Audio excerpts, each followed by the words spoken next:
after I got that media attention in January, so one of the lecturers wrote to the Nursing Midwifery Council, which is like my regulatory body as a nurse.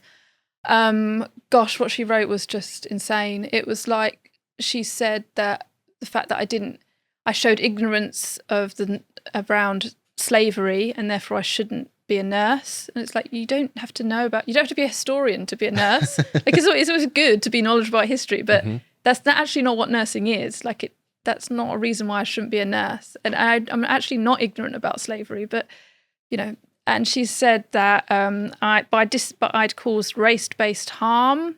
I'd racially harassed her. I'd never even mentioned her race. She just said the fact that I was taking legal action against the Tavistock was a racial harassment of her. It's like, how? Surely that betrays far more about her own state of mind. No, it's all projection. Yeah. They've all got their own issues, and they're projecting it onto everyone else, and they can't see that they're doing it.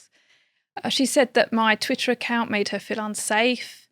This was like a genuine complaint to the Nursing and Midwifery Council, and it was just laughable. It was like, if someone said to me, "Oh, your Twitter account makes me feel unsafe," I would advise them seeing a psychologist themselves. Yes, I feel like you've clearly got anxiety.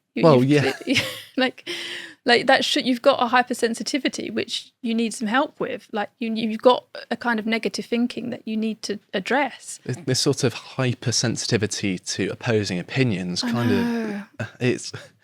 it's so strange that it's captured an area you would think that would be quite immune to it. I mean, with the knowledge of mental health, you think that there would be at least some self-awareness of the symptoms they're experiencing. Yeah, it's it's like they're just in this bubble, and it really is like that. And I can certainly believe it. It certainly sounds like it's that. like, not until you experience it, you just think, are you not engaging with the outside world at all?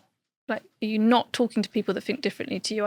Maybe they're not, I don't know. But it's just, you couldn't make it up. It's even worse than I thought it would be. So yeah, that she made this complaint to the Nursing and Midwifery Council were really good. They took quite a long time to get back, but they just shut it down basically. They said, look, they contacted my place of work, they spoke to my manager, and they said, look, there's no evidence of this person ever being racist. I've never had any complaint against me. They said, students should be able to voice disagreements. We have no issue with a nurse doing that, and you're actually not entitled to have a nurse that agrees with critical race theory. Nurses are allowed to have their own views. So they were quite reasonable, which was quite good. But then since then, other things. So I was in my sort of second year, and other things started to happen. So the course lead, we were doing seminars over Zoom. We were about to go into having seminars in person. And then she basically gave a speech to all the students saying she's decided that we're not meeting in person because she feels that my hate speech is easier to manage over Zoom. And that's ridiculous. It's ridiculous. What, if you say something she doesn't like, she's just going to mute you? Yeah, I don't know. I think so. Yeah.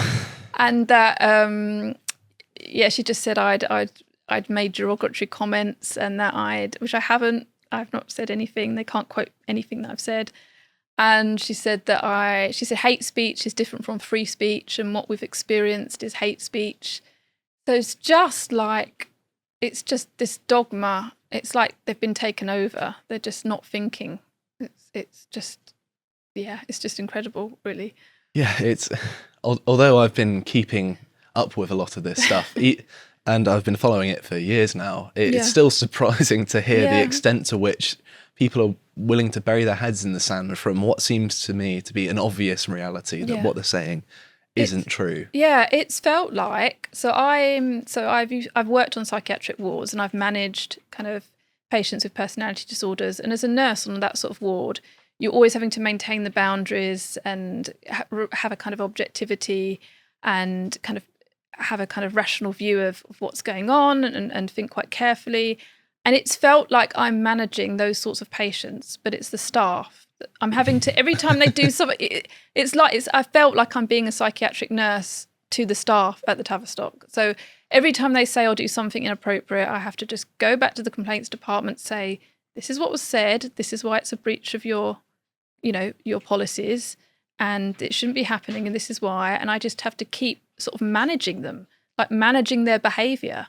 And it's like, you're not the patients. Like, I'm not supposed to be managing you. It's just like a complete inversion. It's like, you're supposed to be teaching me and I'm having to manage your behaviour. It's just. It reminds me actually of something that people used to say to me when I was at university to wind me up, saying, "Oh, you're a psychologist, so what's wrong with you then?" Yeah. But obviously they were saying it to be a bit tongue in cheek. But it seems like there's something going on here. I think to vindicate that for you, actually. Yeah, I think there's quite a lot of people that go into the profession because they've got, issues of their own. And I'm not saying anybody who's experienced mental health problems shouldn't become a psychologist or at all. I think it probably gives people quite a good perspective as long as they're serious about pursuing it. Yeah, exactly. But you've also got to have a professional boundary around that. Of course, you can't put your problems onto the patients or the people you're teaching, or so yeah, it's been quite extraordinary. But even since then, they stopped. So I was seeing luckily I got to finish my work with one patient, and that went really well. And I started seeing another patient, and they decided to stop me seeing that patient. The director of the clinic, who's also the head of medical psychotherapy within the Royal College of Psychiatrists, her name's Dr. Jessica Yakeley, she just told me that I'm unsafe to see patients. And the reason she gave for this was because I knocked on a door and I asked for the noise level to be reduced because it was interrupting my session with a patient. And she said, perfectly normal practice. Not at the Tavistock, it's not. if you offered somebody a biscuit at the Tavistock and they didn't want a biscuit, it would be like you've traumatised them. It's a microaggression, as they would say. Yeah, it's a microaggression. So she said that by knocking on the door, I'd left the people in the room traumatised. Yeah, she said that. That is ridiculous. They keep using this word trauma about anything they don't like. And she stopped me seeing my patient because of this. She told me that I shouldn't go into the reception area because if the people in the room saw me again, they'd be re-traumatised by the sight of me. This is a psychiatrist who's in quite a powerful position. And I was it makes me wonder what's gone wrong here for that person to end up in that position. I don't know. I don't know if there's an internal power dynamics at play where they all feel they've got to back each other up. I don't fully. I'm still trying to process it and understand it myself.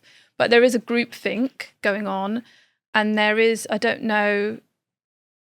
I think maybe they think that it's sort of my word against theirs, and if they all gang up on me, they'll squash me. It's actually not my word against theirs. I can prove quite a lot of this. So, so I don't know if it's that.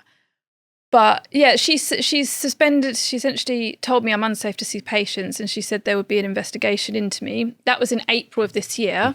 And of course, you hadn't actually done anything wrong. No. With talking to your patients. No. It's just them being silly about things. Yeah. And we're now in October, and I've had no written or formal correspondence about it whatsoever. I've sent, there's an external investigation going on now and another internal investigation. I essentially said, well, what's going on? Because have you suspended me? Or I haven't had any, I was told I was being investigated, but I've had you haven't followed any of your investigation protocol. And I'm still, to this day, I don't know what they're doing. That's very strange, because you would think that they would at least tell you what's going on. Yeah. Rather than keeping you in the dark. I think maybe they're trying to get things in order behind the scenes for the legal case, maybe, and then they're trying to keep you at arm's length for as long as possible to give them as much time to sort it out. But then I don't know how these things tend to work. But, but the I'm not backing down on the legal case, so we'll have to see. Well, good. Yeah. Yeah, so I should maybe speak about the legal case, if that's okay.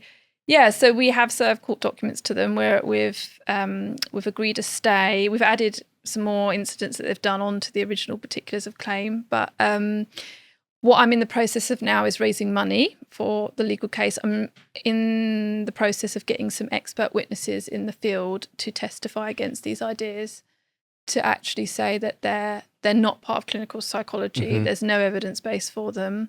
I suppose that shouldn't be too difficult to prove.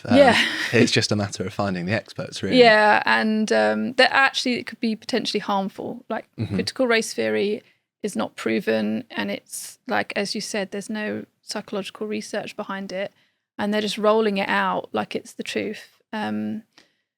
So yeah, I think I've seen lots of news reports about critical race theory in the civil service, in primary schools, in secondary schools, in lots of professions actually. But we haven't seen any significant legal cases yet. So I'm really hoping that this could have quite a big influence and quite a big impact potentially. I'm certainly hoping so. Yeah, I'm hoping so. Best of luck with it as well. But it's certainly worth paying attention to if you're at home, because this will, if it's successful, set a precedent for other areas. So it'll make it much easier for other people to then take these organisations to court. I know that I think it was she was the Equalities Minister at the time, Kemi Badenoch. She tried to ban it from the civil service, and even though formally it was illegal, we had members of the civil service leaking stuff to us, telling us that it's still going on, just under a different name instead. So they're trying to get around it. So it seems like there are lots of nefarious actors in organisations trying to sneak it in through the back door, even if it's been formally banned. So I think the courts hitting people in their wallet is probably the best way to go. Yeah. I think, it's been, I think until people properly fight back in a legal sense, they'll just keep finding other ways of doing it. There's lots of psychology courses now where it's a part of their curriculum. It just needs to be stopped. It's, like I said, it's against the Equalities Act. It's against all the sort of regulations of being a clinician as well. I've seen some of these ideas coming through even in my nursing a little bit, which is worrying. Like I was, told to talk to certain patients, Black Lives Matter, and that I should treat people differently depending on their race. And it's, the Tavistock is part of the NHS. It's not, this isn't a academic course. It's a training to work with vulnerable people, and it's taxpayer funded, and they are forcing people to adopt these ideas essentially. Hopefully we can put a stop to that if I'm successful in this case. Fingers crossed. Yes, yeah. So how have you found the support for this case so far? Because I listed at the start all of the media outlets, and also I know that Lawrence Fox as well has spoken to you. How's that been so far? Yeah, it's been really helpful to get that support, because throughout all of this, I've essentially been on my own with it for quite a long time, which is really maddening. It's so hard when people in positions of power, all the way up to the CEO, essentially telling you, no, there's something wrong with you, and you feel like everyone's against you. And as I've had more and more support, even in the last month or so, it's been really helpful. And being put in contact with other clinicians or psychologists who also see that there's an issue here. I was speaking to a clinical psychologist last night who essentially said, if this woke ideology takes over, there is no such thing as clinical psychology, because this is the complete opposite of clinical psychology. And if we allow it to take over, our profession's essentially over. I've spoken to, this was going back a few years now, about 7 years maybe, but I was speaking to some academics and professors about this because it was on my radar relatively early, just because I was quite plugged into the politics side of things.